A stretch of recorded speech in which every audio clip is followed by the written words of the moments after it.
ਜੇਕਰ ਗੱਲ ਕੀਤੀ ਜਾਵੇ ਲਾਰੈਂਸ ਬਿਸ਼ਨੋਈ ਦੀ ਤਾਂ ਸਿੱਧੂ ਮੂਸੇਵਾਲੇ ਦੇ ਕਤਲ ਮਾਮਲੇ ਦੇ ਵਿੱਚ ਸੀਆਈ ਸਟਾਫ ਦੇ ਵਿੱਚ ਅੱਜ ਪੰਜਾਬ ਪੁਲਿਸ ਵੱਲੋਂ ਉਸ ਤੋਂ ਪੁੱਛਗਿੱਛ ਵੀ ਕੀਤੀ ਜਾ ਰਹੀ ਹੈ ਤੇ ਉੱਥੇ ਹੀ ਜੇਕਰ ਸੋਚਿਆ ਜਾਵੇ ਕਿ ਲਾਰੈਂਸ ਬਿਸ਼ਨੋਈ ਇਸ ਦੁਨੀਆ ਦੇ ਵਿੱਚ ਕਿਵੇਂ ਆਇਆ ਹੈ, ਢਿੱਲੋਂ ਸਾਹਿਬ ਇਹਦੇ ਪਿੱਛੇ ਕਿਹੜੇ ਕਾਰਨ ਰਹੇ ਨੇ। ਸਭ ਤੋਂ ਪਹਿਲਾਂ 2016 ਚ ਇਹਨੇ ਇੱਕ ਕਾਂਗਰਸੀ ਦਾ ਕਤਲ ਕੀਤਾ, ਜਿੱਥੋਂ ਇਹਦਾ ਅੱਜ ਜਾਂਚ ਕਰ ਲਓ, ਕੱਲ ਕਰ ਲਓ, ਪਰਸੋਂ ਕਰ ਲਓ, ਇਹਨੂੰ ਪੁੱਛ ਲਓ। ਇਹਨਾਂ ਨੌਜਵਾਨਾਂ ਨੂੰ ਇਸ ਪਾਸੇ ਵੱਲ ਤੋਰਨ ਵਾਲੇ ਸਿਆਸਤਦਾਨ ਜਦੋਂ ਕਹਿੰਦੇ ਪ੍ਰਕਾਸ਼ ਇੱਕ ਮਾਧਿਅਮ ਚੋਂ ਦੂਜੇ ਮਾਧਿਅਮ ਦੇ ਵਿੱਚ ਦਾਖਲ ਹੁੰਦਾ ਹੈ, ਵਿਗਿਆਨ ਇਹ ਕਹਿੰਦਾ ਕਿ ਉਹ ਆਪਣਾ ਰਸਤਾ ਬਦਲ ਲੈਂਦਾ। ਜਦੋਂ ਛੋਟੀ ਉਮਰ ਦੇ ਵਿੱਚ ਤੁਸੀਂ ਚੱਕਾ ਚੌਧ ਵੱਧ ਦਿਖਾ ਦਿਓ, ਔਰ ਇਹ ਨਜ਼ਰ ਆਉਣ ਲੱਗ ਜਾਵੇ ਕਿ ਮੈਂ ਤਾਂ ਬੜਾ ਸ਼ਕਤੀਵਾਨ ਬੰਦਾ ਹੈ। ਇਹ ਨੌਜਵਾਨ ਸ਼ਕਤੀ ਇਸ ਪਾਸੇ ਵੱਲ ਜਾਂਦੀ ਕਿਉਂ ਹੈ?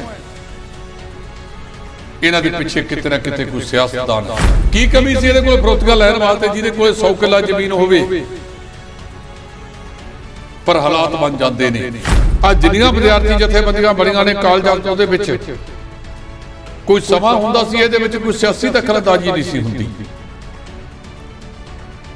ਜਦੋਂ ਤੋਂ ਇਹ ਸਿਆਸੀ ਦਖਲਅੰਦਾਜ਼ੀ ਦਾ ਸ਼ਿਕਾਰ ਹੋ ਗਈਆਂ, ਇਹਨਾਂ ਸਿਆਸਤਦਾਨਾਂ ਨੇ ਇਹਨਾਂ ਨੂੰ ਆਪਣੇ ਲਈ ਵਰਤਣਾ ਸ਼ੁਰੂ ਕਰਤਾ। ਕਹਿੰਦੇ ਸਲਮਾਨ ਖਾਨ ਤੇ ਉਹਦੇ ਪਿਤਾ ਸਲੀਮ ਖਾਨ ਨੂੰ ਵੀ ਧਮਕੀ ਦਿੱਤੀ ਤੇ ਜਦੋਂ ਕਿਹਾ ਕਿ ਤੇਰਾ ਮੂਸੇਵਾਲੇ ਵਰਗਾ ਹਾਲ ਹੋਵੇਗਾ, ਫੋਰੈਂਸਿਕ ਉਹਦੇ ਟੈਲੀਫੋਨ ਦੀਆਂ ਕਾਲਾਂ ਦੀ ਫੋਰੈਂਸਿਕ ਜਾਂਚ ਕਰਾਈ ਜਾ ਰਹੀ ਹੈ, ਜਿਹੜੀਆਂ ਸ਼ਾਇਦ ਘਰ ਵਾਲਿਆਂ ਨੂੰ ਵੀ ਨਹੀਂ ਪਤਾ ਸੀ ਕਿ ਉਸ ਨੂੰ ਕੁਝ ਫੋਨਾਂ ਤੋਂ ਧਮਕੀਆਂ ਭਰੇ ਫੋਨ ਆ ਰਹੇ ਸੀ। ਅਮਰ ਸਿੰਘ ਚਮਕੀਲੇ ਨੂੰ ਵੀ ਉਸ ਸਮੇਂ ਦੇ ਵਿੱਚ ਬਹੁਤ ਸਾਰੇ ਫਰੋਤੀਆਂ ਵਾਲੀ ਫੋਨ ਕਰਦੇ ਸੀ ਤੇ ਕਈ ਉਹਦੇ ਨਾਲ ਦੇ ਇਸ ਗੱਲ ਤੋਂ ਤੜਪਦੇ ਸੀ ਕਿ ਪਿੱਛੋਂ ਪੈਦਾ ਹੋ ਕੇ ਸਾਤੋਂ ਕਿਤੇ ਧਰੂ ਧਾਰਾ ਬਣ ਗਿਆ। ਪੰਜਾਬ ਦੇ ਕਾਨੂੰਨੀ ਵਿੰਗ ਨੂੰ, ਪੰਜਾਬ ਸਰਕਾਰ ਦੇ ਐਡਵੋਕੇਟ ਜਨਰਲ ਸਾਹਿਬ ਦੇ ਦਫ਼ਤਰ ਨੂੰ ਅਤੇ ਵਿਸ਼ੇਸ਼ ਜਾਂਚ ਟੀਮ ਨੂੰ ਉੱਥੇ ਕਾਫੀ ਜਦੋਜਹਿਦ ਕਰਨੀ ਪਈ ਇਹਦਾ ਟ੍ਰਾਂਜੈਕਟ ਰਿਮਾਂਡ ਲੈਣ ਵਾਸਤੇ। ਪੰਜਾਬ ਪੁਲਿਸ ਦਾ ਪੁੱਛਗਿੱਛ ਕਰਨ ਦਾ ਤਰੀਕਾ ਆਪਣਾ ਹੀ ਨਿਰਾਲਾ ਹੈ। ਅਸੀਂ ਕਹਿੰਦੇ ਹਾਂ ਕਿ ਕਿਸੇ ਨਾਲ ਜਾਤੀ ਨਾ ਹੋਵੇ,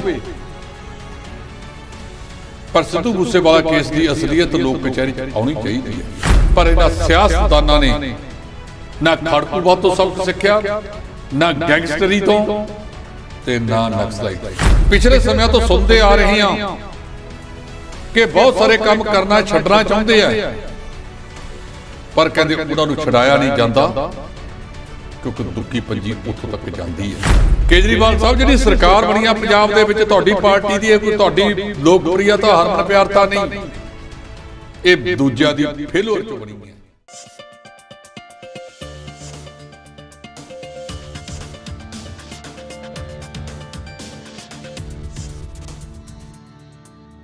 D5 ਚੈਨਲ ਪੰਜਾਬੀ ਦੇਖ ਰਹੇ ਸਾਰੇ ਦਰਸ਼ਕਾਂ ਦਾ ਸਵਾਗਤ ਹੈ। ਮੈਂ ਸੁਖਵੀਰ ਸਿੰਘ ਇੱਕ ਮੇਰੀ ਵੀ ਸੁਣੋ ਪ੍ਰੋਗਰਾਮ ਲੈ ਕੇ ਹਾਜ਼ਰ ਹਾਂ, ਜਿਸ ਦੇ ਵਿੱਚ ਅਸੀਂ ਵੱਖੋ ਵੱਖਰੇ ਮੁੱਦਿਆਂ ਤੇ ਚਰਚਾ ਕਰਦੇ ਹਾਂ ਤੇ ਚਰਚਾ ਕਰਨ ਲਈ ਸਾਡੇ ਨਾਲ ਨੇ D5 ਦੇ ਸੀਨੀਅਰ ਐਡੀਟਰ ਜਸਪਾਲ ਸਿੰਘ ਢਿੱਲੋਂ ਜੀ।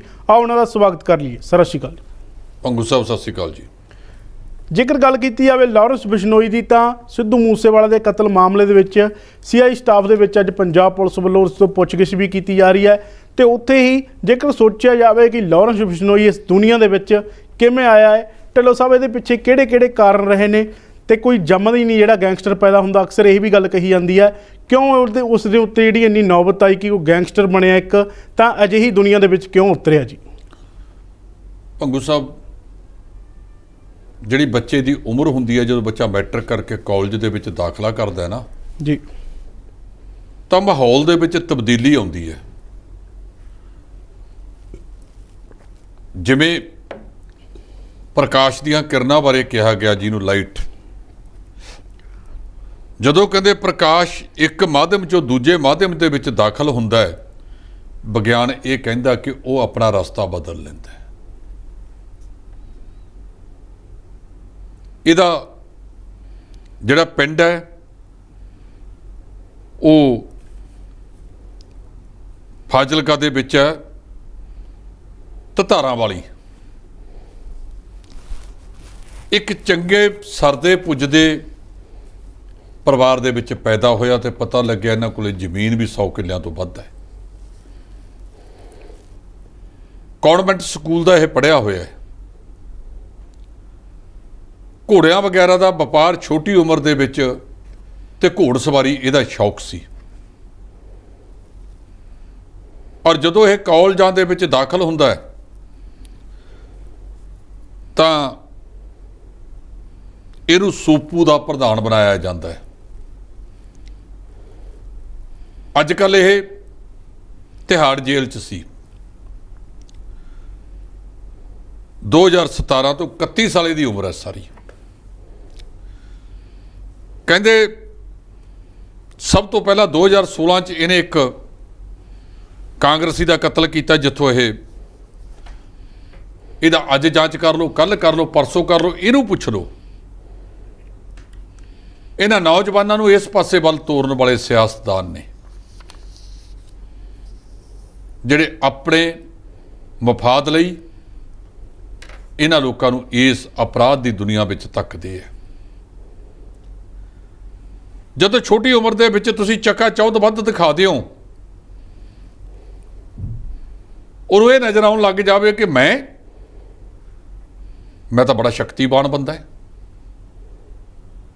ਆਸੇ ਪਾਸੇ ਮੇਰੇ ਵਰਗੇ ਦੇ ਹੱਲਾਸ਼ੇਰੀਆਂ ਦੇਣ ਵਾਲੇ ਵਾਹ ਵਾਹ ਵਾਹ, ਬਾਈ ਜੀ ਤੇਰੀ ਤਾਂ ਧਾਂਕ ਬਹੁਤ ਦੁਨੀਆ ਤੱਕ ਪਈ ਵੀ ਹੈ। ਮੈਨੂੰ ਯਾਦ ਹੈ, ਕੋਈ ਪੁਰਾਣਾ ਸੂਰਮਾ ਦੇਖੋ, ਕੋਈ ਹੋਰ ਦੇਖੋ, ਉਹਨਾਂ ਦਾ ਜਿਹੜਾ ਪੁਰਾਣਾ ਇਤਿਹਾਸ ਹੈ ਉਹਦੇ ਨਾਲ ਕੋਈ ਨਾ ਕੋਈ ਜਾਤੀ ਹੋਈ ਹੁੰਦੀ ਹੈ। ਪੰਜਾਬੀ ਫਿਲਮ ਆਈ ਸੀ ਜੱਟ ਜਿਉਣਾ ਮੋੜ, ਉਹਦੇ ਵਿੱਚ ਜਦੋਂ ਇੱਕ ਸਿੱਧੇ ਸਾਧੇ ਗੱਤਕਾ ਕਬੱਡੀ ਖੇਡਣ ਵਾਲੇ ਮੁੰਡੇ ਜਿਉਣੇ ਨੂੰ ਇਹ ਪਤਾ ਲੱਗਿਆ ਕਿ ਉਹਦੇ ਭਰਾ ਕਿਸ਼ਨੇ ਨੂੰ ਉਹਦਾ ਕਥਿਤ ਰੂਪ ਵਿੱਚ ਪੱਗ ਵੱਟ ਭਰਾ ਬਣਨ ਵਾਲਾ ਡੋਗਰ ਲੁੱਟਦਾ ਮਾਲ ਦੇਖ ਕੇ ਉਹਦੀਆਂ ਅੱਖਾਂ 'ਚੋਂ ਹੰਝੂ ਆ ਗਈਆਂ ਤੇ ਉਹਨੇ ਪੁਲਿਸ ਨੂੰ ਮੁਖਬਰੀ ਕਰਤੀ। ਉਹਦੇ ਭਰਾ ਨੂੰ ਕਾਲੇ ਪਾਣੀ ਦੀ ਜੇਲ੍ਹ ਵਿੱਚ ਪਹੁੰਚਾਤਾ ਤੇ ਇੱਥੇ ਉਹ ਸਿੱਧਾ ਸਾਦਾ ਬੰਦਾ ਚੁੱਪ ਰਿਹਾ। ਤੇ ਜਦੋਂ ਉਹਨੂੰ ਪਤਾ ਲੱਗਿਆ, ਇੱਕ ਖੱਤ ਪਾਇਆ ਕਿਸ਼ਨੇ ਨੇ, ਤੇ ਮੇਰੇ ਭਰਾ ਨੂੰ ਤਾਂ ਜਿਹੜਾ ਪੱਗ ਵੱਟ ਪਟਾਈ ਬੈਠਾ ਵੀ ਅਸਲ ਤਾਂ ਕਾਤਲ ਇਹ ਹੈ, ਮੇਰੇ ਭਰਾ ਨੂੰ ਉੱਥੋਂ ਤੱਕ ਪਹੁੰਚਾਉਣ ਵਾਲਾ। ਤੇ ਫਿਰ ਉਹਨੇ ਉਹਦਾ ਬਦਲਾ ਲਿਆ। ਮੈਂ ਕਹਿਣ ਦਾ ਮਤਲਬ ਕਿ ਉਹ ਫਿਲਮ ਦੇ ਵਿੱਚ ਇੱਕ ਡਾਇਲਾਗ ਸੀ, ਬੰਦੇ ਆਉਂਦੇ ਆ, ਹਾਂ ਬਈ ਫਲਾਨਿਆ ਕਿਵੇਂ ਹੈ, ਉਹ ਕਹਿੰਦਾ ਸਰਦਾਰਾ ਅੱਜ ਕੱਲ੍ਹ ਤਾਂ ਤੇਰੀਆਂ ਧੁੰਮਾਂ ਮਾਲਵੇ ਦੇ ਵਿੱਚ ਪਈਆਂ ਨੇ, ਪੁੱਛੀ ਨਾ ਕੁਛ। ਉਵੇਂ ਜਿਵੇਂ ਇਹ ਗੱਲ ਹੈ। ਇਹਨਾਂ ਲੋਕਾਂ ਨੂੰ ਜਦੋਂ ਇਹ ਜਿੰਨੀਆਂ ਵਿਦਿਆਰਥੀ ਜਥੇਬੰਦੀਆਂ ਬਣੀਆਂ ਨੇ ਕਾਲਜਾਂ, ਉਹਦੇ ਵਿੱਚ ਕੋਈ ਸਮਾਂ ਹੁੰਦਾ ਸੀ ਇਹਦੇ ਵਿੱਚ ਕੋਈ ਸਿਆਸੀ ਦਖਲਅੰਦਾਜ਼ੀ ਨਹੀਂ ਸੀ ਹੁੰਦੀ। ਜਦੋਂ ਤੋਂ ਇਹ ਸਿਆਸੀ ਦਖਲਅੰਦਾਜ਼ੀ ਦਾ ਸ਼ਿਕਾਰ ਹੋ ਗਈਆਂ, ਇਹਨਾਂ ਸਿਆਸਤਦਾਨਾਂ ਨੇ ਇਹਨਾਂ ਨੂੰ ਆਪਣੇ ਲਈ ਵਰਤਣਾ ਸ਼ੁਰੂ ਕਰਤਾ। ਕਹਿੰਦੇ ਜਿਹੜਾ ਕਾਲਾ ਹਿਰਨ ਸਲਮਾਨ ਖਾਨ ਨੇ ਮਾਰਿਆ ਸੀ, ਇਹ ਉਹਦਾ ਬਦਲਾ ਲੈਣਾ ਚਾਹੁੰਦਾ ਸੀ। ਮਹਾਰਾਸ਼ਟਰ ਪੁਲਿਸ ਦੇ ਅਧਿਕਾਰੀਆਂ ਨੇ ਤੇ ਉੱਥੋਂ ਦੇ ਗ੍ਰਹਿ ਮੰਤਰਾਲੇ ਨੇ ਇਹ ਚੀਜ਼ ਨੂੰ ਇਨਕਸ਼ਾਫ ਕੀਤਾ। ਇਹ ਤੇ 25 ਦੇ ਕਰੀਬ ਕੇਸ ਨੇ। ਤੇ ਜਦੋਂ ਬੰਦੇ ਨੂੰ ਤੁਸੀਂ ਡਾਊਨ ਕਹਿਣ ਲੱਗ ਜਾਓ ਵੀ ਆ ਵੀ ਡਾਊਨ, ਉਹ ਬੰਦੇ ਨੂੰ ਸੱਚਮੁੱਚ ਇਹ ਨਜ਼ਰ ਆਉਣ ਲੱਗ ਜਾਂਦਾ ਕਿ ਮੈਂ ਡਾਊਨ ਬਣ ਗਿਆ। ਔਰ ਹੌਲੀ ਹੌਲੀ ਇਹ ਤੇ ਪੰਜਾਬ ਹਰਿਆਣਾ ਤੇ ਫਿਰ ਅੱਗੇ ਅੱਗੇ ਵੱਧਦੇ ਗਏ। ਇਹ ਵੀ ਪਤਾ ਲੱਗਿਆ ਕਿ ਇਹਨੇ ਸਲਮਾਨ ਖਾਨ ਤੇ ਉਹਦੇ ਪਿਤਾ ਸਲੀਮ ਖਾਨ ਨੂੰ ਵੀ ਧਮਕੀ ਦਿੱਤੀ। ਤੇ ਜਦੋਂ ਕਿਹਾ ਕਿ ਤੇਰਾ ਮੂਸੇਵਾਲੇ ਵਰਗਾ ਹਾਲ ਹੋਵੇਗਾ, ਅੱਜ ਪਤਾ ਲੱਗਿਆ ਕਿ ਮੂਸੇਵਾਲਾ ਦੀ ਜਿਹੜੀਆਂ ਫੋਰੈਂਸਿਕ ਉਹਦੇ ਟੈਲੀਫੋਨ ਦੀਆਂ ਕਾਲਾਂ ਦੀ ਫੋਰੈਂਸਿਕ ਜਾਂਚ ਕਰਾਈ ਜਾ ਰਹੀ ਹੈ, ਜਿਹੜੀਆਂ ਸ਼ਾਇਦ ਘਰ ਵਾਲਿਆਂ ਨੂੰ ਵੀ ਨਹੀਂ ਪਤਾ ਸੀ ਕਿ ਉਸ ਨੂੰ ਕੁਝ ਫੋਨਾਂ ਤੋਂ ਧਮਕੀਆਂ ਭਰੇ ਫੋਨ ਆ ਰਹੇ ਸੀ। ਕਿਤੋਂ ਫਰੌਤੀ ਦੀ ਮੰਗ ਕੀਤੀ ਜਾ ਰਹੀ ਸੀ। ਇਹ ਫਰੌਤੀ ਕੋਈ ਨਵੀਂ ਨਹੀਂ, ਮੈਂ ਕੱਲ੍ਹ ਵੀ ਕਿਹਾ ਸੀ ਕਿ ਨੌਜਵਾਨ ਗਾਇਕ ਅਮਰ ਸਿੰਘ ਚਮਕੀਲੇ ਨੂੰ ਵੀ ਉਸ ਸਮੇਂ ਦੇ ਵਿੱਚ ਬਹੁਤ ਸਾਰੇ ਫਰੌਤੀਆਂ ਲਈ ਫੋਨ ਕਰਦੇ ਸੀ ਤੇ ਕਈ ਉਹਦੇ ਨਾਲ ਦੇ ਇਸ ਗੱਲ ਤੋਂ ਤੜਫਦੇ ਸੀ ਕਿ ਪਿੱਛੋਂ ਪੈਦਾ ਹੋ ਕੇ ਸਾਤੋਂ ਕਿਤੇ ਧਰੂ ਤਾਰਾ ਬਣ ਗਿਆ। ਲੋਕਾਂ ਨੂੰ ਕਿਸੇ ਦੀ ਚੜ੍ਹਾਈ ਬਰਦਾਸ਼ਤ ਨਹੀਂ ਹੁੰਦੀ। ਇਹ ਵੀ ਕਿਹਾ ਜਾ ਰਿਹਾ ਕਿ ਇਹਨਾਂ ਅੰਤਰਰਾਸ਼ਟਰੀ ਪੱਧਰ ਦੇ ਉੱਤੇ ਮਹਾਰਾਸ਼ਟਰ ਪੁਲਿਸ ਦਾ ਖੁਲਾਸਾ ਹੈ ਕਿ ਅਮਨਦੀਪ ਮਲਤਾਨੀ ਜਿਹੜਾ ਕੌਮਾਂਤਰੀ ਡਰੱਗ ਸਮਗਲਰ ਹੈ, ਉਹਦੇ ਨਾਲ ਵੀ ਇਹਦੇ ਸੰਬੰਧ ਬਣ ਗਏ। ਜਿਹੜਾ ਅਪ੍ਰੈਲ 'ਚ ਗ੍ਰਿਫਤਾਰ ਹੋ ਗਿਆ ਸੀ, ਇਸੇ ਤਰ੍ਹਾਂ ਕੋਈ ਮਾਂਟੀ ਹੈ ਜਾਂ ਯੂਕੇ 'ਚ ਰਹਿੰਦਾ ਇਟਾਲੀਅਨ ਸਮਗਲਰ ਹੈ, ਉਹਦੇ ਨਾਲ ਵੀ ਇਹਦੇ ਸੰਬੰਧ ਸਥਾਪਿਤ ਹੋਏ। ਕਿਸੇ ਵੇਲੇ ਕਿਹਾ ਜਾਂਦਾ ਸੀ ਕਿ ਇਟਾਲੀਅਨ ਪੁਲਿਸ ਬਹੁਤ ਜ਼ਿਆਦਾ ਜਾਂ ਸਕਾਟਲੈਂਡ ਦੀ ਪੁਲਿਸ, ਬਾਹਰ ਵਿਦੇਸ਼ਾਂ ਦੀ ਪੁਲਿਸ ਬਹੁਤ ਜ਼ਿਆਦਾ ਸਰਗਰਮ ਹੈ, ਪਰ ਉਹਨੂੰ ਕਹਿੰਦੇ ਪੰਜਾਬ ਦੀ ਪੁਲਿਸ ਉਦੋਂ ਵੀ ਸਰਗਰਮ ਹੈ। ਇਹਨੂੰ ਲਿਆਉਣ ਵਾਸਤੇ ਪੰਜਾਬ ਦੇ ਕਾਨੂੰਨੀ ਵਿੰਗ ਨੂੰ, ਪੰਜਾਬ ਸਰਕਾਰ ਦੇ ਐਡਵੋਕੇਟ ਜਨਰਲ ਸਾਹਿਬ ਦੇ ਦਫ਼ਤਰ ਨੂੰ ਅਤੇ ਵਿਸ਼ੇਸ਼ ਜਾਂਚ ਟੀਮ ਨੂੰ ਉੱਥੇ ਕਾਫੀ ਜਦੋਜਹਿਦ ਕਰਨੀ ਪਈ ਇਹਦਾ ਟ੍ਰਾਂਜ਼ਿਟ ਰਿਮਾਂਡ ਲੈਣ ਵਾਸਤੇ। ਹੁਣ ਇਹ ਆ ਗਿਆ ਖਰੜ ਦੇ CIA ਸਟਾਫ ਦੇ ਵਿੱਚ, ਇਹ ਤੋਂ ਪੁੱਛਗਿੱਛ ਕੀਤੀ ਜਾ ਰਹੀ ਹੈ। ਪੰਜਾਬ ਪੁਲਿਸ ਦਾ ਪੁੱਛਗਿੱਛ ਕਰਨ ਦਾ ਤਰੀਕਾ ਆਪਣਾ ਹੀ ਨਿਰਾਲਾ ਹੈ। ਕਈ ਵਾਰੀ ਇਹ ਚੂਚਾ ਡਰਾਉਣਾ ਹੋਵੇ, ਕਿਸੇ ਵੱਡੇ ਬੱਕਰੇ ਦਾ ਝਟਕਾ ਕਰ ਦਿਓ ਤੇ ਉਹਦੀ ਆਪਣੇ ਆਪ ਪ੍ਰਾਣ ਨਿਕਲ ਜਾਂਦੇ ਨੇ ਕਿ ਪੁੱਛੋ ਕੀ ਪੁੱਛਣਾ ਹੈ। ਅਸੀਂ ਕਹਿੰਦੇ ਹਾਂ ਕਿ ਕਿਸੇ ਨਾਲ ਜਾਤੀ ਨਾ ਹੋਵੇ, ਪਰ ਸਿੱਧੂ ਮੂਸੇਵਾਲਾ ਕੇਸ ਦੀ ਅਸਲੀਅਤ ਲੋਕ ਕਚਹਿਰੀ 'ਚ ਆਉਣੀ ਚਾਹੀਦੀ ਹੈ। ਜੇ ਇਹਦੇ ਗਰੁੱਪ ਨੇ ਜ਼ਿੰਮੇਵਾਰੀ ਲਈ ਹੈ, ਧਮਕੀ ਦਿੱਤੀ ਹੈ, ਪਤਾ ਲੱਗੇ ਵੀ ਕਿਹੜੇ ਕਿਹੜੇ ਉਹਦੇ ਵਿੱਚ ਸ਼ਾਮਲ ਸੀ, ਕਿਹੜੇ ਹਥਿਆਰ ਹੈ, ਜਿਨ੍ਹਾਂ ਦੀ ਫੋਰੈਂਸਿਕ ਜਾਂਚ ਕਰਾਉਣ ਤੋਂ ਬਾਅਦ ਇਹ ਸਾਬਤ ਹੋਵੇ ਕਿ ਹਾਂ ਇਹੋ ਬੰਦੇ ਸੀ। ਅਜੇ ਤੱਕ ਤਾਂ 16 ਦਿਨ ਨਿਕਲ ਜਾਣ ਦੇ ਬਾਅਦ ਪੁਲਿਸ ਦੇ ਹੱਥ ਖਾਲੀ ਨੇ। ਇਸ ਕਰਕੇ ਮੈਂ ਫਿਰ ਕਹਿਣਾ, ਇਹ ਨੌਜਵਾਨ ਸ਼ਕਤੀ ਇਸ ਪਾਸੇ ਵੱਲ ਜਾਂਦੀ ਕਿਉਂ ਹੈ? ਇਹਨਾਂ ਦੇ ਪਿੱਛੇ ਕਿਤੇ ਨਾ ਕਿਤੇ ਕੋਈ ਸਿਆਸਤਦਾਨ ਹੈ। ਇਹਨਾਂ ਲੋਕਾਂ ਦੇ ਕੀ ਕਮੀ ਸੀ ਇਹਦੇ ਕੋਲ ਫਰੋਤੀਆਂ ਲੈਣ ਵਾਸਤੇ, ਜਿਹਦੇ ਕੋਲ 100 ਕਿੱਲਾ ਜ਼ਮੀਨ ਹੋਵੇ, ਪਰ ਹਾਲਾਤ ਬਣ ਜਾਂਦੇ ਨੇ। ਉਹ ਜਿਵੇਂ ਕਿਸੇ ਨੇ ਕਿਹਾ ਸੀ ਨਾ ਕਿ ਕੰਬਲ ਤੁਰਿਆ ਆਉਂਦਾ ਸੀ ਨਹਿਰ ਦੇ ਵਿੱਚ, ਬੰਦੇ ਨੇ ਉਹ ਕੰਬਲ ਨੂੰ ਦੇਖਿਆ, ਉਹਦੇ ਵਿੱਚ ਰਿਛ ਸੀ। ਉਹ ਕਹਿੰਦਾ ਆ ਜਾ, ਕਹਿੰਦਾ ਮੈਂ ਤਾਂ ਉਹਨਾਂ ਕੰਬਲ ਨਹੀਂ ਛੱਡਦਾ। ਜਦੋਂ ਬੰਦਾ ਅਪਰਾਧਿਕ ਦੁਨੀਆ ਦੇ ਵਿੱਚ ਇੱਕ ਵਾਰ ਦਾਖਲ ਹੋ ਜਾਂਦਾ ਹੈ, ਸਾਡਾ ਸਿਸਟਮ ਹੀ ਇਸ ਕਿਸਮ ਦਾ ਹੈ। ਕੋਈ ਵਿਰਲਿਆਂ 'ਚ ਇੱਕ ਅੱਧਾ ਹੋਵੇਗਾ ਜਿਹੜਾ ਉਹਨੂੰ ਉੱਥੋਂ ਕਢਾ ਕੇ ਸਿੱਧੇ ਰਸਤੇ ਤੋਰਨ ਦਾ ਯਤਨ ਕਰੇ, ਨਹੀਂ ਬੰਦਾ ਰਿਛ ਵਾਂਗੂ ਇੰਨਾ ਉਲਝ ਜਾਂਦਾ ਹੈ। ਉਹ ਨਿਕਲਣਾ ਵੀ ਚਾਹੇ, ਉਹ ਸਿਸਟਮ ਉਸ ਨੂੰ ਨਿਕਲਣ ਨਹੀਂ ਦਿੰਦਾ। ਇਸੇ ਕਰਕੇ ਮੇਰੀ ਸਨਿਮਰ ਬੇਨਤੀ ਹੈ ਸਾਰਿਆਂ ਨੂੰ, ਆਪਣੇ ਜਵਾਕਾਂ ਦਾ ਖਿਆਲ ਰੱਖੋ, ਉਹਨਾਂ ਦੀ ਸ਼ੋਭਤ ਦਾ ਖਿਆਲ ਰੱਖੋ, ਉਹਨਾਂ ਦੇ ਮਿੱਤਰਾਂ ਦੋਸਤਾਂ 'ਤੇ ਨਿਗਾਹ ਰੱਖੋ ਕਿ ਉਹ ਕਿਹਦੇ ਨਾਲ ਉੱਠਦੇ ਬਹਿੰਦੇ ਨੇ। ਜੇ ਉਹ ਚੰਗੀ ਦੁਨੀਆ ਦੇ ਵਿੱਚ ਬੈਠਣਗੇ, ਕਾਮਯਾਬ ਹੋ ਜਾਣਗੇ, ਤੇ ਨਹੀਂ ਤਾਂ ਫਿਰ ਜਿਵੇਂ ਇਹ ਬਾਰ-ਬਾਰ ਜਿਹੜੇ ਨੌਜਵਾਨ ਨੇ ਇਸ ਪਾਸੇ ਵੱਲ ਤੁਰੇ ਜਾਂਦੇ ਨੇ। ਸਰਕਾਰਾਂ ਆਪਣਾ ਕੰਮ ਕੱਢ ਲੈਂਦੀਆਂ ਨੇ, ਸਿਆਸੀ ਲੋਕ ਆਪਣਾ ਕੰਮ ਕੱਢ ਲੈਂਦੇ ਨੇ, ਤੇ ਜਦੋਂ ਫਿਰ ਉਹ ਆਪਦੇ ਵੱਲ ਨੂੰ ਸਿੱਧਾ ਹੋ ਜੇ ਤੇ ਫਿਰ ਉਹਨਾਂ ਨੂੰ ਵਰਤਣ ਤੋਂ ਬਾਅਦ ਛੱਡ ਦਿੱਤਾ ਜਾਂਦਾ ਹੈ। ਸੋ ਇਹ ਸਾਰੀਆਂ ਚੀਜ਼ਾਂ ਦੇ ਉੱਤੇ ਮੁੜ ਵਿਚਾਰ ਦੀ ਲੋੜ ਹੈ। ਨੌਜਵਾਨ ਇਹਨਾਂ ਨੂੰ ਸਹੀ ਪਾਸੇ ਵੱਲ ਲਾਓ, ਇਹਨਾਂ ਦੀ ਸ਼ਕਤੀ ਨੂੰ ਗਲਤ ਪਾਸੇ ਵੱਲ ਨਾ ਤੋਰੋ। ਪਰ ਇਹਨਾਂ ਸਿਆਸਤਦਾਨਾਂ ਨੇ ਨਾ ਖੜਕੂਵਾਦ ਤੋਂ ਸਬਕ ਸਿੱਖਿਆ, ਨਾ ਗੈਂਗਸਟਰੀ ਤੋਂ, ਤੇ ਨਾ ਨਕਸਲਾਈਟ ਤੋਂ। ਮਰੇ ਆਮ ਘਰਾਂ ਦੇ ਤੇ ਇਹ ਤਾਂ ਮੌਜਾਂ ਕਰਦੇ ਫਿਰਦੇ ਨੇ ਜੀ। ਇਸ ਤੋਂ ਇਲਾਵਾ ਇੱਕ ਗੱਲ ਕੀਤੀ ਜਾਵੇ ਦਿੱਲੀ ਦੇ ਮੁੱਖ ਮੰਤਰੀ ਅਰਵਿੰਦ ਕੇਜਰੀਵਾਲ ਦੀ, ਤਾਂ ਉਹ ਅੱਜ ਸਰਕਾਰੀ ਬੱਸਾਂ ਜਿਹੜੀਆਂ ਹਵਾਈ ਅੱਡੇ ਤੱਕ ਦਿੱਲੀ ਤੱਕ ਜਾਣੀਆਂ ਨੇ, ਉਹਨਾਂ ਨੂੰ ਝੰਡੀ ਦੇਣ ਜਲੰਧਰ ਪਹੁੰਚੇ ਸਨ, ਜਿੱਥੇ ਉਹਨਾਂ ਨੇ ਸਿੱਧੂ ਮੂਸੇਵਾਲਾ ਕਤਲਕਾਂਡ ਨੂੰ ਲੈ ਕੇ ਕਿਹਾ ਹੈ ਕਿ ਗੈਂਗਸਟਰਾਂ ਜਿਹੜਾ ਅਸੀਂ ਲਗਾਤਾਰ ਖਾਤਮਾ ਕਰਾਂਗੇ। ਕਹਿੰਦੇ ਇਹ ਪੁਰਾਣੀਆਂ ਸਰਕਾਰਾਂ ਦੇ ਪਾਲੇ ਹੋਏ ਨੇ ਜੀ। ਜਿਹੜੀ ਗੱਲ ਮੈਂ ਕੀਤੀ ਹੈ ਉਸੇ ਤਰ੍ਹਾਂ ਦੀ ਗੱਲ ਕੇਜਰੀਵਾਲ ਸਾਹਿਬ ਨੇ ਵੀ ਆਪਣੇ ਭਾਸ਼ਣ ਦੇ ਵਿੱਚ ਕਹੀ ਹੈ। ਮੈਂ ਸਮਝਦਾ ਇਹਨਾਂ ਚੀਜ਼ਾਂ ਦੀ ਜਾਂਚ ਕਿਸੇ ਸੁਪਰੀਮ ਕੋਰਟ ਦੇ ਰਿਟਾਇਰਡ ਜੱਜ ਤੋਂ ਜਾਂ ਹਾਈ ਕੋਰਟ ਦੇ ਵਿੱਚ ਵੀ ਬਹੁਤ ਸਾਰੇ ਇਮਾਨਦਾਰ ਛਵੀ ਵਾਲੇ ਜੱਜ ਬੈਠੇ ਨੇ, ਉਹਨਾਂ ਤੋਂ ਕਰਾਈ ਜਾਵੇ ਤੇ ਤੁਹਾਨੂੰ ਪਤਾ ਲੱਗ ਜਾਏਗਾ ਕਿ ਇਹਨਾਂ ਨੂੰ ਪੈਦਾ ਕਰਨ ਵਾਲੇ ਕੌਣ ਸੀ, ਕੌਣ ਨੇ ਉਹ ਲੋਕ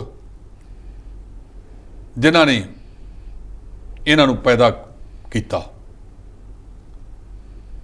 ਉਹਨਾਂ ਨੇ ਕਿਹਾ ਕਿ ਅਸੀਂ ਗੈਂਗਸਟਰੀ ਦਾ ਖਤਮ ਕਰਾਂਗੇ। ਕਿਸੇ ਚੀਜ਼ ਨੂੰ ਖਤਮ ਤੇ ਕਰ ਦੇਣਾ ਕੋਈ ਵੱਡੀ ਬਹਾਦਰੀ ਨਹੀਂ, ਉਹਦੀ ਸੋਚ ਨੂੰ ਬਦਲੋ। ਉਹ ਗਿਆ ਕਿਉਂ,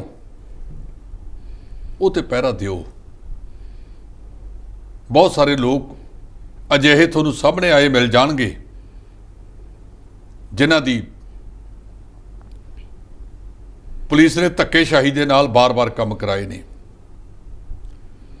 ਪਿਛਲੇ ਸਮਿਆਂ ਤੋਂ ਸੁਣਦੇ ਆ ਰਹੇ ਹਾਂ ਕਿ ਬਹੁਤ ਸਾਰੇ ਕੰਮ ਕਰਨਾ ਛੱਡਣਾ ਚਾਹੁੰਦੇ ਆ, ਪਰ ਕਹਿੰਦੇ ਉਹਨਾਂ ਨੂੰ ਛਡਾਇਆ ਨਹੀਂ ਜਾਂਦਾ ਕਿਉਂਕਿ ਦੁੱਕੀ ਪੰਜੀ ਉੱਥੋਂ ਤੱਕ ਜਾਂਦੀ ਹੈ। ਸੋ ਮੈਂ ਬੇਨਤੀ ਕਰਾਂ ਕਿ ਸਾਰਾ ਤਾਣਾ ਬਾਣਾ ਕਿਉਂ ਉਲਝਿਆ ਕੇਜਰੀਵਾਲ ਸਾਹਿਬ? ਹੁਣ ਤੁਹਾਡੇ ਹੱਥ ਦੇ ਵਿੱਚ ਪੰਜਾਬ ਦੀ ਬਾਗਡੋਰ ਹੈ ਕਿਉਂਕਿ ਮੁੱਖ ਮੰਤਰੀ ਤੁਹਾਡੀ ਪਾਰਟੀ ਦਾ ਹੈ। ਇਹ ਨੌਜਵਾਨ ਜਾ ਕਿਉਂ ਰਿਹਾ? ਇਹਨਾਂ ਨੂੰ ਜੇ ਸਾਧਨ ਨਹੀਂ ਪੈਦਾ ਕਰੋਗੇ, ਜੇ ਟੈਂਕੀਆਂ ਤੇ ਚੜ੍ਹਨਗੇ 46-47 ਦਰਜੇ ਤਾਪਮਾਨ ਦੇ ਵਿੱਚ ਟੈਂਕੀਆਂ ਤੇ ਚੜ੍ਹ ਕੇ ਬੈਠਣਗੇ ਦੁਪਹਿਰ ਵੇਲੇ ਤੇ ਬੇਹੋਸ਼ ਹੋਣਗੇ। ਇੱਕ ਸਰਕਾਰ ਆਉਂਦੀ ਹੈ ਇਹਨਾਂ ਨੂੰ ਗੁੰਮਰਾਹ ਕਰਕੇ ਵੋਟਾਂ ਲੈ ਜਾਂਦੀ ਹੈ ਤੇ ਦੂਜੀ ਆਉਂਦੀ ਹੈ ਜਦੋਂ ਸੱਤਾ 'ਚ ਆ ਜਾਂਦੀ ਹੈ, ਜਿਹੜਾ ਕੁਝ ਪੁਰਾਣਿਆਂ ਨੇ ਕੀਤਾ ਹੁੰਦਾ ਉਹੀ ਉਹਨਾਂ ਦੇ ਵੇਲੇ ਵਾਪਰਿਆ ਜਾਂਦਾ ਹੈ, ਉਹ ਦੂਜੇ ਵੇਲੇ ਵਾਪਰਦਾ ਹੈ। ਕੇਜਰੀਵਾਲ ਸਾਹਿਬ ਜਿਹੜੀ ਸਰਕਾਰ ਬਣੀ ਆ ਪੰਜਾਬ ਦੇ ਵਿੱਚ ਤੁਹਾਡੀ ਪਾਰਟੀ ਦੀ, ਇਹ ਕੋਈ ਤੁਹਾਡੀ ਲੋਕਪ੍ਰਿਯਤਾ ਹਰਮਨ ਪਿਆਰਤਾ ਨਹੀਂ, ਇਹ ਦੂਜਿਆਂ ਦੀ ਫੇਲੂਅਰ 'ਚੋਂ ਬਣੀ ਹੈ। ਤੇ ਜਿਹੜਾ ਰਵਾਇਤੀ ਕੰਮ ਉਹਨਾਂ ਨੇ ਕੀਤਾ ਉਹ ਛੱਡ ਕੇ ਇਹਨਾਂ ਨੌਜਵਾਨਾਂ ਨੂੰ ਸਾਂਭਣ ਵਾਲੇ ਪਾਸੇ ਤੁਰੋ, ਚੰਗਾ ਹੋਵੇਗਾ। ਔਰ ਜਿਹੜੀਆਂ ਬਿਮਾਰੀਆਂ ਕਰਕੇ ਪੈਦਾ ਹੋਇਆ ਵੱਧਦੀ ਆਬਾਦੀ, ਬੇਕਾਰੀ, ਬੇਰੁਜ਼ਗਾਰੀ, ਉਹਦੇ ਵੱਲ ਤਾਂ ਕਿਸੇ ਦਾ ਧਿਆਨ ਹੀ ਨਹੀਂ।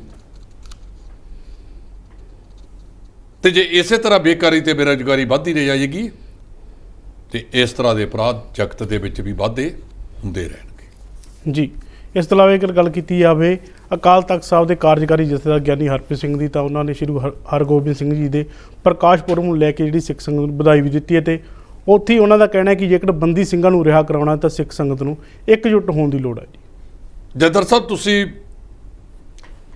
ਇਹ ਗੁਰੂ ਹਰਗੋਬਿੰਦ ਸਾਹਿਬ ਜਿਹੜੇ ਅਕਾਲ ਤਖਤ ਸਾਹਿਬ ਦੇ ਬਾਨੀ ਨੇ, ਅਕਾਲ ਦਾ ਤਖਤ, ਤੁਹਾਡਾ ਸੰਦੇਸ਼ ਬਿਲਕੁਲ ਠੀਕ ਹੈ। ਤੁਹਾਡੇ ਦੇਸ਼ਾਂ ਤੇ ਇੱਕ ਕਮੇਟੀ ਬਣੀ ਸੀ 13 ਮੈਂਬਰਾਂ ਦੀ, ਪਹਿਲਾਂ ਸ਼ਾਇਦ 11 ਸੀ, ਬਾਅਦ ਦੇ ਵਿੱਚ 2 ਬੰਦੇ ਵਧਾਤੇ ਸੀ। ਅੱਜ ਉਹ 13 ਮੈਂਬਰੀ ਕਮੇਟੀ ਦਾ ਇੱਕ ਦੂਜੇ ਦੇ ਉਲਟ ਦਿਸ਼ਾਵਾਂ ਵੱਲ ਕੰਮ ਕਿਉਂ ਕੀਤਾ ਜਾ ਰਿਹਾ ਹੈ? ਮੈਂ ਇੱਕ ਬੇਨਤੀ ਕਰਾਂ ਤੁਹਾਨੂੰ, ਤੁਸੀਂ ਕਿਹਾ ਕਿ ਬੰਦੀ ਸਿੰਘਾਂ ਵਾਲਾ ਮਾਮਲਾ ਸਾਰੇ ਸਹਿਮਤ ਨੇ, ਹੋਣਾ ਚਾਹੀਦਾ, ਪਰ ਕਮੇਟੀ ਖੇਰੂ ਕਿਉਂ ਹੋਈ ਹੈ? ਤੇ ਜਿਨ੍ਹਾਂ ਨੇ ਇਹ ਕਿਹਾ ਸੀ ਕਿ ਤੁਸੀਂ ਇੱਕ ਪਰਿਵਾਰ ਦਾ ਕਬਜ਼ਾ ਖਤਮ ਕਰ ਦਿਓ, ਸਾਰਾ ਪੰਥ ਇੱਕ ਥਾਂ ਤੇ ਇਕੱਠੇ ਹੋ ਸਕਦਾ ਹੈ, ਤੇ ਜਿਨ੍ਹਾਂ ਨੂੰ ਤੁਸੀਂ ਕਿਹਾ ਸੀ ਕਿ YouTube ਚੈਨਲ ਇੱਕ ਹਫ਼ਤੇ 'ਚ ਬਣਾ ਦਿਓ, ਤੇ ਜਿਨ੍ਹਾਂ ਨੇ ਤੁਹਾਡੇ ਉਸ ਹੁਕਮ ਦੀ ਉਲੰਘਣਾ ਕੀਤੀ ਹੈ ਉਹਨਾਂ ਵਾਸਤੇ ਤੁਸੀਂ ਕਦਮ ਕੀ ਉਠਾਇਆ? ਉਹਨਾਂ ਨੂੰ ਤਲਬ ਕਿਉਂ ਨਹੀਂ ਕੀਤਾ? ਤੁਸੀਂ ਆਪਣਾ ਅਕਾਲੀ ਫੂਲਾ ਸਿੰਘ ਵਾਲੀ ਭੂਮਿਕਾ ਅਦਾ ਕਰੋ। ਇਹ ਬੰਦੀ ਸਿੰਘ ਵੀ ਛੁੱਟ ਜਾਣਗੇ ਤੇ ਸਮੁੱਚੀ ਕੌਮ ਇੱਕ ਝੰਡੇ ਥੱਲੇ ਆ ਵੀ ਜਾਵੇਗੀ, ਪਰ ਉਹ ਜੁਰਤ ਤੁਹਾਡੇ 'ਚ ਆਵੇ। ਸਾਹਿਬ ਸ੍ਰੀ ਸੱਚੇ ਪਾਤਸ਼ਾਹ ਉਹ ਜੁਰਤ ਦਾ ਮਾਲਕ ਤੁਹਾਨੂੰ ਬਣਾਵੇ, ਉਹ ਅਕਾਲ ਤਖਤ ਸਾਹਿਬ ਤੋਂ ਤੁਹਾਨੂੰ ਇੰਨੀ ਕੁ ਸ਼ਕਤੀ ਮਿਲੇ ਕਿ ਜਿਹੜੇ ਆਸੇ-ਪਾਸੇ ਤੁਰੇ ਫਿਰਦੇ ਨੇ ਸਾਰੇ ਇੱਕ ਥਾਂ ਤੇ ਇਕੱਠੇ ਹੋ ਜਾਣ, ਪਰ ਉਹਦੀ ਜੜ ਲੱਭੋ, ਉਹ ਇਕੱਠੇ ਹੋ ਕਿਉਂ ਨਹੀਂ ਰਹੇ। ਜਿੱਦਾਂ ਤੁਸੀਂ ਉਹ ਜੜ ਲੱਭ ਕੇ ਉਹ ਜੜ ਖਤਮ ਕਰਤੀ, ਉਹਦੇ ਸਾਰਾ ਪੰਥ ਇੱਕ ਥਾਂ ਤੇ ਇਕੱਠਾ ਹੋ ਜਾਏਗਾ ਔਰ ਰਹਿੰਦੀ ਦੁਨੀਆ ਤੱਕ ਤੁਹਾਡਾ ਲੋਕ ਜੈ ਜੈਕਾਰ ਕਰਨਗੇ। ਖਾਲਸਾ ਪੰਥ ਨੇ ਤਾਂ ਹਮੇਸ਼ਾ ਕੁਰਬਾਨੀਆਂ ਦਿੱਤੀਆਂ ਨੇ ਤੇ ਮਜਲੂਮਾਂ ਦੀਆਂ ਰਾਖੀਆਂ ਕੀਤੀਆਂ ਨੇ। ਜੀ, ਦਿੱਲੀ ਦੇ ਪੁਲਿਸ ਦੇ ਸੀਨੀਅਰ ਅਧਿਕਾਰੀ ਨੇ ਇੱਕ ਪ੍ਰੈਸ ਕਾਨਫਰੰਸ ਕੀਤੀ ਹੈ, ਜਿਸ ਦੇ ਵਿੱਚ ਉਹਨਾਂ ਨੇ ਦੱਸਿਆ ਕਿ ਅਸੀਂ ਕਾਂਗਰਸੀਆਂ ਨੂੰ ਅੱਜ ਪ੍ਰਦਰਸ਼ਨ ਕਰਨ ਦੀ ਇਜਾਜ਼ਤ ਨਹੀਂ ਦਿੱਤੀ ਸੀ, ਜਿਸ ਤੋਂ ਬਾਅਦ ਉਹਨਾਂ ਨੂੰ ਗ੍ਰਿਫਤਾਰ ਕੀਤਾ ਗਿਆ। ਦੇਖੋ, ਜਿਹੜਾ ਇਹ ਇੱਕ ਮਾਮਲਾ ਹੈ ਬੜਾ ਪੁਰਾਣਾ, ਪਹਿਲਾਂ ਬੰਦ ਵੀ ਕਰ ਦਿੱਤਾ ਗਿਆ ਸੀ। ਸਾਡੀ ਸਿਆਸਤ ਇੱਕ ਦੂਜੇ ਤੇ ਕਿੜਾਂ ਕੱਢਦੀ, ਹੁਣ ਰਾਸ਼ਟਰਪਤੀ ਚੋਣ ਆ ਰਹੀ ਹੈ ਤੇ ਕਿੜਾਂ ਕੱਢੀਆਂ ਜਾ ਰਹੀਆਂ ਨੇ। ਸਿਆਸਤ ਦੇ ਵਿੱਚ ਇੱਕ ਦੂਜੇ ਤੋਂ ਅੱਗੇ ਵਧੋ, ਆਪਣਾ ਸਿਆਸੀ ਕੱਦ ਉਹਨਾਂ ਦੇ ਮੁਕਾਬਲੇ ਉੱਚਾ ਕਰਕੇ ਦਿਖਾਓ, ਆਪਣੇ ਆਪ ਨੂੰ ਉੱਚਾ ਲੈ ਕੇ ਜਾਓ। ਪਰ ਇੱਥੇ ਦੂਜੇ ਦੀਆਂ ਲਕੀਰਾਂ ਵੱਢੀਆਂ ਜਾ ਰਹੀਆਂ ਨੇ। ਹੁਣ 3 ਦਿਨ ਲਗਾਤਾਰ ਇਹ ਰਾਹੁਲ ਗਾਂਧੀ ਨੂੰ ਬੁਲਾ ਰਹੇ ਨੇ। ਕਈ ਸਵਾਲਾਂ ਦੇ ਜਵਾਬਾਂ ਦੇ ਵਿੱਚ ਰਾਹੁਲ ਗਾਂਧੀ ਨੇ ਇਹਨਾਂ ਨੂੰ ਨਿਰਉੱਤਰ ਵੀ ਕੀਤਾ। ਅੱਜ ਵੀ ਬੁਲਾਇਆ ਗਿਆ ਤੇ ਮੁਜ਼ਾਹਰੇ ਵਗੈਰਾ ਕਰਨਾ ਸੰਵਿਧਾਨ ਉਹਨਾਂ ਨੂੰ ਹੱਕ ਦਿੰਦਾ ਹੈ, ਤੁਸੀਂ ਇਜਾਜ਼ਤ ਦਿਓ ਜਾਂ ਨਾ ਦਿਓ। ਜੇ ਕੋਈ ਬੰਦਾ ਸਰਕਾਰੀ ਮਸ਼ੀਨਰੀ ਨੂੰ ਨੁਕਸਾਨ ਨਹੀਂ ਪਹੁੰਚਾਉਂਦਾ, ਕਿਸੇ ਇਮਾਰਤ ਦਾ ਨੁਕਸਾਨ ਨਹੀਂ ਕਰਦਾ, ਅਜਿਹੀ ਸਥਿਤੀ ਦੇ ਵਿੱਚ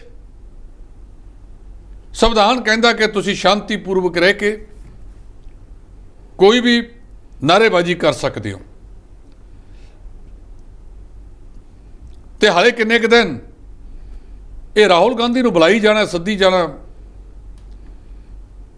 ਤੇ ਜਦੋਂ ਸੱਤਾ ਤੋਂ ਬਾਹਰ ਹੁੰਦੇ ਹੋ ਉਦੋਂ ਫਿਰ ਤੁਸੀਂ ਵੀ ਇਹੀ ਕੁਛ ਕਰਦੇ ਹੋ। ਅੱਜ ਇਹ ਸੱਤਾ ਤੋਂ ਬਾਹਰ ਨੇ, ਇਹ ਕਹਿੰਦੇ ਆ ਸਰਕਾਰ ਧੱਕੇਸ਼ਾਹੀ ਕਰ ਰਹੀ ਹੈ, ਤੇ 10 ਸਾਲ ਉਹ ਕਹਿੰਦੇ ਸੀ ਤੁਸੀਂ ਧੱਕੇਸ਼ਾਹੀਆਂ ਕਰ ਰਹੀ ਹੋ।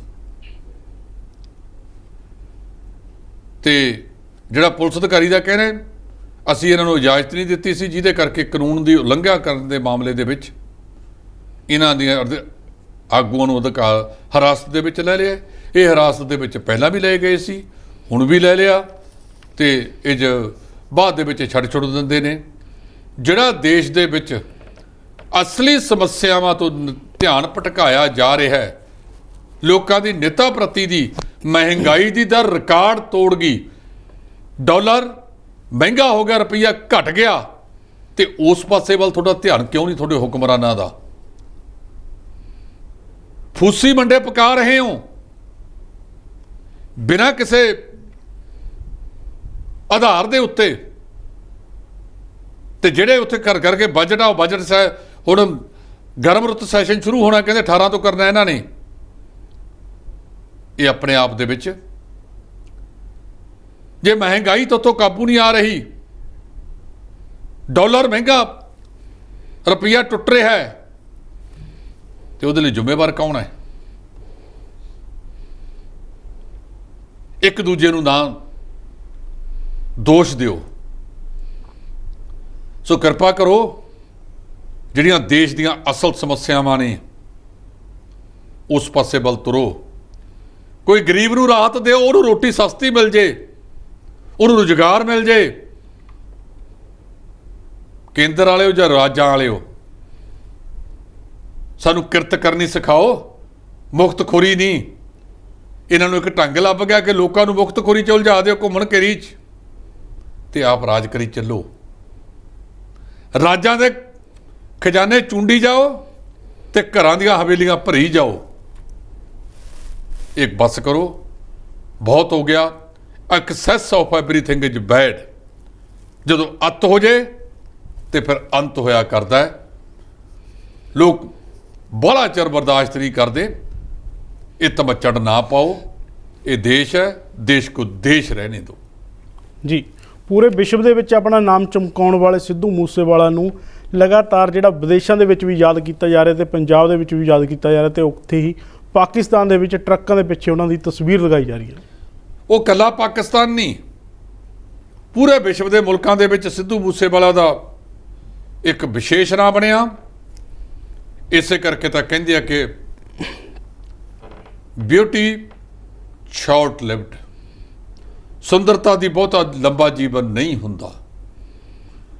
ਅੱਜ ਖਬਰ ਛਪੀ ਹੈ, ਪਾਕਿਸਤਾਨ ਦੇ ਬਹੁ ਗਿਣਤੀ ਟਰੱਕਾਂ ਵਾਲਿਆਂ ਨੇ ਆਪਣੇ ਡਾਲਿਆਂ ਦੇ ਉੱਤੇ ਸਿੱਧੂ ਮੂਸੇਵਾਲੇ ਦੀ ਫੋਟੋ ਲਾਈ ਵੀ ਹੈ। ਅੱਜ ਸਰਦਾਰ ਬਲਕੌਰ ਸਿੰਘ ਸਿੱਧੂ ਤੇ ਮਾਤਾ ਚਰਨ ਕੌਰ ਨੂੰ ਇਹ ਚੀਜ਼ ਦਾ ਫਕਰ ਤਾਂ ਹੋਵੇਗਾ ਨਾ ਕਿ ਉਹਦਾ ਪੁੱਤ ਵਿਸ਼ਵ ਦੇ ਵਿੱਚ ਇੱਕ ਵੱਖਰੇ ਕਿਸਮ ਦਾ ਅੰਬੈਸਡਰ ਬਣ ਗਿਆ, ਇੱਕ ਬ੍ਰਾਂਡ ਬਣ ਗਿਆ।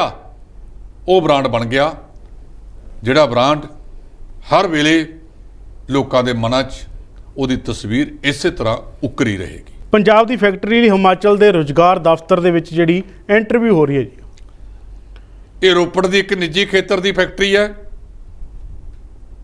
ਤੇ ਪੰਜਾਬ ਦੀਆਂ ਜਿੰਨੀਆਂ ਸਰਕਾਰਾਂ ਆਈਆਂ ਉਹਨਾਂ ਦੇ ਮੱਥੇ ਤੇ ਇਦੋਂ ਵੱਡਾ ਕਲੰਕ ਹੋਰ ਕੋਈ ਹੋ ਨਹੀਂ ਸਕਦਾ। ਜਿਹੜਿਆਂ ਨੇ ਦਾਅਵੇ ਕੀਤੇ ਕਿ ਅਸੀਂ ਆਹ ਕਰਤਾ, ਆਹ ਕਰਤਾ, ਫਲਾਨਾ ਕਰਤਾ, ਢਿਮਕਾ ਕਰਤਾ। ਇਹ ਰੋਪੜ ਦੀ ਇੱਕ ਫੈਕਟਰੀ ਹੈ। ਇਹਨਾਂ ਨੇ ਪਹਿਲਾਂ ਇੰਟਰਵਿਊ ਦਿੱਤੀ, ਉਹ ਕਹਿੰਦੇ ਹੁਨਰਮੰਦ ਨੌਜਵਾਨ ਸਾਨੂੰ ਨਹੀਂ ਮਿਲਿਆ, ਇਹ ਬੰਦ ਕਰ ਦਿਓ ITIਆਂ, ਤਕਨੀਕੀ ਸੰਸਥਾਵਾਂ। ਤੇ ਕਿੱਡੀ ਸ਼ਰਮ ਦੀ ਗੱਲ ਆ, ਉਹ ਹਿਮਾਚਲ ਦੇ ਵਿੱਚ ਜਾ ਕੇ ਉਹਨਾਂ ਨੇ ਮੰਗ ਕੀਤੀ ਹੈ ਕਿ ਸਾਨੂੰ ਤੁਹਾਡੇ ਹਿਮਾਚਲ ਤੋਂ ਹੁਨਰਮੰਦ ਵਿਅਕਤੀਆਂ ਦੀ ਜ਼ਰੂਰਤ ਹੈ।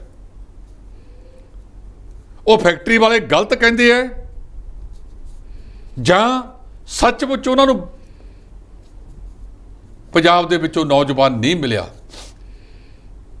ਉੱਥੋਂ ਦੇ ਡਿਪਟੀ ਕਮਿਸ਼ਨਰ ਨੂੰ, ਪੰਜਾਬ ਦੀ ਸਰਕਾਰ ਨੂੰ ਇਹਦੀ ਬਾਕਾਇਦਾ ਤੌਰ ਤੇ ਜਾਂਚ ਕਰਾਉਣੀ ਚਾਹੀਦੀ ਹੈ ਕਿ ਕਿਤੇ ਫੈਕਟਰੀ ਵਾਲੇ ਜਾਣ ਬੁੱਝ ਕੇ ਸਾਡੇ ਪੰਜਾਬ ਨੂੰ ਬਦਨਾਮ ਤਾਂ ਨਹੀਂ ਕਰ ਰਹੇ,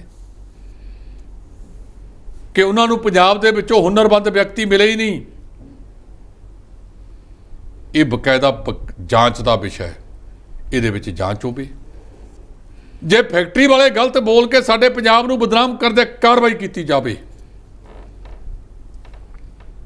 ਤੇ ਜੇ ਇਹ ਸੱਚਮੁੱਚ ਹੈ ਤੇ ਫਿਰ ਇਹ ਸਿਸਟਮ ਜਿਹੜਾ ਚੱਲ ਰਿਹਾ ਹੈ, ਇਸ ਸਿਸਟਮ ਵਿੱਚ ਬਦਲਾਅ ਦੀ ਜ਼ਰੂਰਤ ਹੈ। ਆ ਜਿੰਨੇ ਆਏ ਸਾਰਿਆਂ ਨੇ ਘਰ ਦੀਆਂ ਤਿਜੋਰੀਆਂ ਭਰੀਆਂ। ਆਮ ਲੋਕਾਂ ਦਾ ਨੌਜਵਾਨ ਤਾਂ ਅੱਜ 2 ਵਕਤ ਦੀ ਰੋਟੀ ਵਾਸਤੇ ਮੁਹਤਾਜ ਬਣਿਆ ਹੋਇਆ ਜੀ। ਜੇਕਰ ਮੂੰਗੀ ਦੀ ਫਸਲ ਦੀ ਗੱਲ ਕੀਤੀ ਜਾਵੇ ਤਾਂ ਮੂੰਗੀ ਦੀ ਫਸਲ ਦਾ ਸਮਰਥਨ ਮੁੱਲ ਨਾ ਮਿਲਣ ਕਾਰਨ ਕਿਸਾਨਾਂ ਦੇ ਵਿੱਚ ਜਿਹੜਾ ਭਾਰੀ ਰੋਸ ਪਾਇਆ ਜਾ ਰਿਹਾ ਜੀ। ਸਰਕਾਰ ਨੇ ਕਿਹਾ ਸੀ ਕਿ ਅਸੀਂ ਇਸ ਮਾਮਲੇ ਦੇ ਵਿੱਚ ਬਹੁਤ ਵੱਡੀ ਪੱਧਰ ਦੇ ਉੱਤੇ ਕੰਮ ਕਰਾਂਗੇ। 7275 ਰੁਪਏ ਮੂੰਗੀ ਦਾ ਭਾਅ ਮਿਲੇਗਾ। ਹੁਣ ਕਿਸਾਨ ਜਥੇਬੰਦੀਆਂ ਵੀ ਉੱਪਰ ਆਈਆਂ ਨੇ। ਉਹ ਕਹਿੰਦੇ ਪਹਿਲਾਂ ਕੁਛ ਕਹਿੰਦੇ ਸੀ, ਹਾਥੀ ਕੇ ਦਾंत ਦਿਖਾਣੇ ਕੇ ਔਰ ਖਾਣੇ ਕੇ ਔਰ, ਤੇ ਹੁਣ ਸ਼ਰਤਾਂ ਰੱਖਤੀਆਂ ਨੇ। ਪਹਿਲਾਂ ਤਾਂ ਆੜਤੀਏ ਇਸ ਗੱਲ ਦੇ ਵਿੱਚ ਇਹਨਾਂ ਦੇ ਨਾਲ ਰੋਸ ਦੇ ਵਿੱਚ ਨੇ ਕਿ ਮਾਰਕਫੈਡ ਖਰੀਦੂਗਾ, ਆੜਤੀਏ ਵਿੱਚੋਂ ਹੀ ਕੱਢਤੇ। ਤੇ ਜਿਨ੍ਹਾਂ ਆੜਤੀਆਂ ਦੀ ਭਗਵੰਤ ਮਾਨ ਸਾਹਿਬ ਸਿਰਫ ਹਮਾਇਤ ਕਰਦੇ ਹੁੰਦੇ ਸੀ, ਤੇ ਹੁਣ ਕਿਉਂ ਤੁਹਾਨੂੰ ਆੜਤੀਆਂ ਤੋਂ ਇੰਨਾ ਇਹ ਦੁੱਖ ਕਿਉਂ ਦੇਣ ਲੱਗ ਗਏ? ਇਹਨਾਂ 'ਚੋਂ ਵੋ ਕਿਉਂ ਹੋਣ ਲੱਗ ਗਈ? ਜੋ ਤਾਜ਼ਾ ਪਤਾ ਲੱਗਿਆ ਹੈ, ਕਈ ਥਾਵਾਂ ਦੇ ਉੱਤੇ ਵਪਾਰੀ 5800 ਨੂੰ ਖਰੀਦ ਰਹੇ ਹੈ, 5275 ਦੀ ਥਾਂ ਤੇ ਇੱਕ ਨਵੀਂ ਸ਼ਰਤ ਲਾਤੀ ਕਿ ਜੇ ਤੁਸੀਂ 5 ਕਿੱਲੇ ਬੀਜੀ ਹੈ ਤਾਂ ਪ੍ਰਤੀ ਏਕੜ 4.5 ਕੁਇੰਟਲ ਹੀ ਸਰਕਾਰੀ ਤੌਰ ਤੇ ਖਰੀਦੀ ਜਾਊਗੀ, ਬਾਕੀ ਪ੍ਰਾਈਵੇਟ ਨੂੰ ਦਿਓ। ਤੇ ਪ੍ਰਾਈਵੇਟ ਖਰੀਦ ਰਿਹਾ 5800 ਤੇ 7200 ਦੀ ਥਾਂ ਤੇ 7275 ਦੀ ਥਾਂ ਤੇ 1475 ਰੁਪਏ ਘੱਟ ਖਰੀਦ ਰਿਹਾ ਹੈ। ਉਹਦੀ ਭਰਪਾਈ ਕੌਣ ਕਰੂਗਾ ਕਿਸਾਨ ਦੀ? ਇਹ ਵੀ ਪਤਾ ਲੱਗਿਆ ਹੈ ਕਿ ਇਸ ਮਾਮਲੇ ਦੇ ਵਿੱਚ 16 ਜੂਨ ਨੂੰ ਧਰਨੇ ਦਿੱਤੇ ਜਾ ਰਹੇ ਨੇ। ਸੋ ਤਰਨਤਾਰਨ ਦੇ ਆੜਤੀ ਵਿਰੋਧ ਕਰ ਰਹੇ ਨੇ। ਹਰਿੰਦਰਪਾਲ ਲੱਖੋਵਾਲ, ਰਜਿੰਦਰ ਸਿੰਘ, ਦੀਪ ਸਿੰਘ ਵਾਲਾ, ਇਹ ਸਾਰੇ ਇਸ ਮਾਮਲੇ ਦੇ ਵਿੱਚ ਲੱਗੇ ਹੋਏ ਨੇ। ਉਹ ਬਰਨਾਲਾ ਦੀ ਮੰਡੀ ਦੇ ਵਿੱਚ 930 ਕੁਇੰਟਲ ਆਈ ਹੈ, ਤੇ ਸਰਕਾਰੀ ਤੌਰ ਤੇ 620 ਕੁਇੰਟਲ ਹੀ ਖਰੀਦੀ ਗਈ ਹੈ। ਜਗਰਾਉਂ ਦੇ ਵਿੱਚ ਸਭ ਤੋਂ ਵੱਧ ਆਈ ਹੈ ਤੇ ਕਿਸਾਨ ਵੀ ਇਸ ਗੱਲ ਦੇ ਵਿੱਚ ਆ। ਤੇ ਫਿਰ ਪੰਜਾਬ ਸਰਕਾਰ ਜਿਹੜੇ ਦਾਅਵੇ ਕਰਦੀ ਹੈ ਉਹ ਦਾਅਵਿਆਂ ਦੀ ਤਾਂ ਫੂਕ ਨਿਕਲ ਰਹੀ ਹੈ। ਇਸ ਮਾਮਲੇ ਦੇ ਵਿੱਚ ਸਾਡੇ ਮੁੱਖ ਮੰਤਰੀ ਨੂੰ ਸਾਹਮਣੇ ਆਉਣਾ ਚਾਹੀਦਾ ਹੈ ਕਿ ਜਿਹੜਾ ਗਲਤ ਧਮੱਚੜ ਪਾਇਆ ਜਾ ਰਿਹਾ ਹੈ, ਜਿਹੜਾ ਸਰਕਾਰੀ ਭਾਅ ਤੋਂ ਗਲਤ ਘੱਟ ਖਰੀਦ ਰਿਹਾ ਹੈ, ਕਿਹਾ ਤਾਂ ਮਾਰਕਫੈਡ ਨੂੰ ਆੜ੍ਹਤੀ ਤਾਂ ਵਿੱਚ ਨਹੀਂ ਹੋਣਾ ਤੇ ਸਰਕਾਰੀ ਸਭਾਵਾਂ ਰਾਹੀਂ ਖਰੀਦਿਆ ਜਾ ਰਿਹਾ ਹੈ। ਇਹ ਆਪਣੇ ਆਪ ਦੇ ਵਿੱਚ ਗਲਤ ਹੋ ਰਿਹਾ ਹੈ। ਮੁੱਖ ਮੰਤਰੀ ਨੂੰ ਇਹਦੇ ਤੇ ਅਧਿਕਾਰੀਆਂ ਦੀ ਟੀਮ ਬਣਾ ਕੇ ਜਾਂਚ ਲਈ ਭੇਜਣਾ ਚਾਹੀਦਾ ਹੈ ਕਿ ਕਿਉਂ ਇਹ ਗਲਤ ਭਾਅ ਤੇ ਖਰੀਦਿਆ ਜਾ ਰਿਹਾ ਹੈ। ਜੀ ਧੰਨਵਾਦ ਜੀ। ਇਹ ਸਨ D5 ਦੇ ਸੀਨੀਅਰ ਐਡੀਟਰ ਜਸਪਾਲ ਸਿੰਘ ਢਿੱਲੋਂ, ਜਿਨ੍ਹਾਂ ਨੇ ਵੱਖੋ ਵੱਖਰੇ ਮੁੱਦਿਆਂ ਤੇ ਚਰਚਾ ਕੀਤੀ ਹੈ। ਹੁਣ ਦੇਖਣਾ ਹੋਊਗਾ ਕਿ ਜੋ ਪੰਜਾਬ ਸਰਕਾਰ ਤੇ ਸਵਾਲ ਉੱਠ ਰਹੇ ਨੇ, ਇਹਨਾਂ ਦਾ ਜਵਾਬ ਭਗਵੰਤ ਮਾਨ ਜਿਹੜੇ ਪੰਜਾਬ ਦੇ ਮੁੱਖ ਮੰਤਰੀ ਨੇ ਕਿੰਨੇ ਸਮੇਂ ਦੇ ਵਿੱਚ ਜਿਹੜਾ ਲੋਕਾਂ ਨੂੰ ਦਿੰਦੇ ਨੇ ਤੇ ਸੰਤੁਸ਼ਟ ਕਰਦੇ ਨੇ। ਤੁਸੀਂ ਦੇਖ ਰਹੇ ਹੋ D5 ਚੈਨਲ ਪੰਜਾਬੀ। ਧੰਨਵਾਦ।